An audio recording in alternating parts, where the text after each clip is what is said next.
మరి 2004లో ఈ ప్రాంతంలో ఎవరు ఎమ్మెల్యే? విజయరామారావు గారు. 2004లో విజయరామారావు గారు ఏ జెండాతో గెలిచిండు? గులాబీ జెండాతో మొట్టమొదటిసారి గెలిచిండు. మన ఊరు పక్కనే కమ్మరపేట. అవును కదా? 2004లో.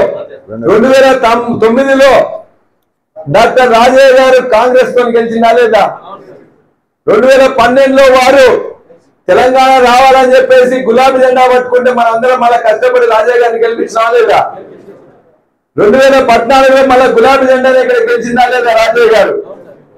2018లో గులాబీ జెండా మళ్ళా డాక్టర్ రాజయ్య గారు గెలిచిందా లేదా?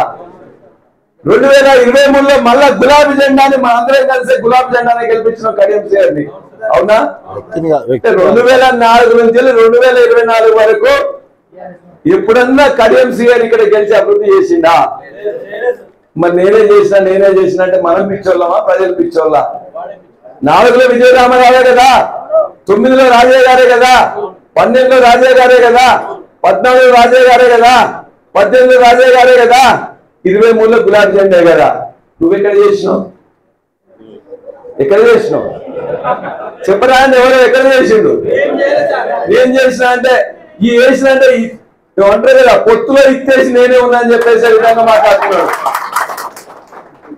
ఇంకా అంటే దేవాలయాలకు నేను సృష్టికర్తను, దేవాలయాలకు నేను సృష్టికర్తను. ఈ రాజేశ్వర రెడ్డికి రాజయ్యకు ఏం తలా తెలియదు, తోకా తెలియదు అన్నాడు. సరే, దేవాలయం ఎప్పుడు మొదలైంది?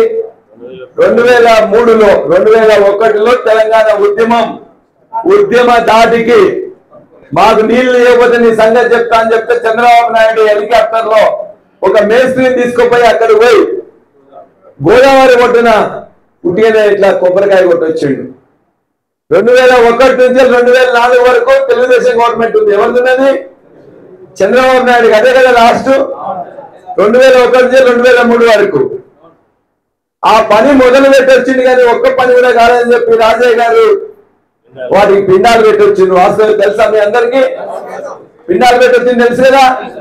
అంటే 2001 నుంచి 2004 దాకా దేవాలయంలో తెలుగుదేశం పనిచేసిన పని గుండు చిన్న జీరో.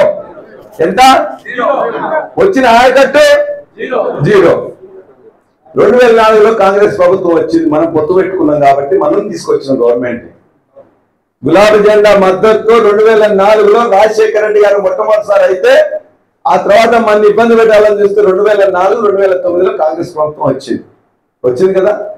2004 నుంచి 2014 వరకు 10 సంవత్సరంలో దేవాలయ కింద ఆనాడు రాజన్న గారిని మిగతా వాళ్ళు అడిగితే వచ్చింది ఎంత? 40,000 ఎకరాలకు నీళ్ళు వచ్చినాయి. 40,000 ఎకరాలకు నీళ్ళు వచ్చినాయి.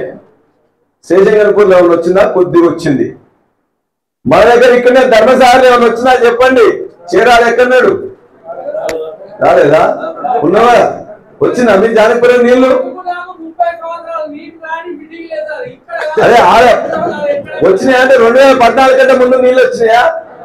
రాలేదు. మీ దగ్గర మల్కాపురం కృష్ణన్న 2014 కంటే నీళ్ళు వచ్చినాయా?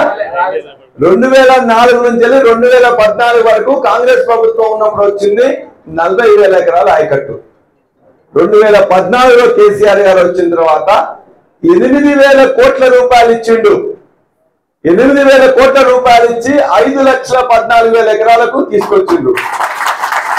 అక్కడనే రిజర్వాయర్ ధర్మసాగర్ కావచ్చు, గన్పూర్ కావచ్చు, అశ్వరాపల్లి కావచ్చు, నవాపేట కావచ్చు, బొమ్మకూరు కావచ్చు, కన్నపైనగూడెం కావచ్చు, గండిరామరం కావచ్చు, తపాస్పల్లి కావచ్చు, ఇవన్నీ ఉప్పుగల్లు కావచ్చు, నసికలు కావచ్చు.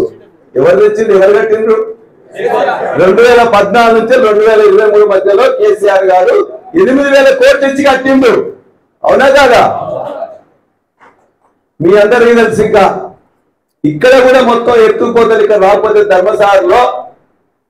ధర్మసాగర్ పైన సాయిపేట దగ్గర మొదలు పెడితే సాయిపేట గాని, కేతపల్లి గాని, జానక్పూర్ గాని, జానక్పూర్ లో పాయింట్ పెడుతున్నాయి కదా మీకు నీళ్ళు వచ్చినాయి.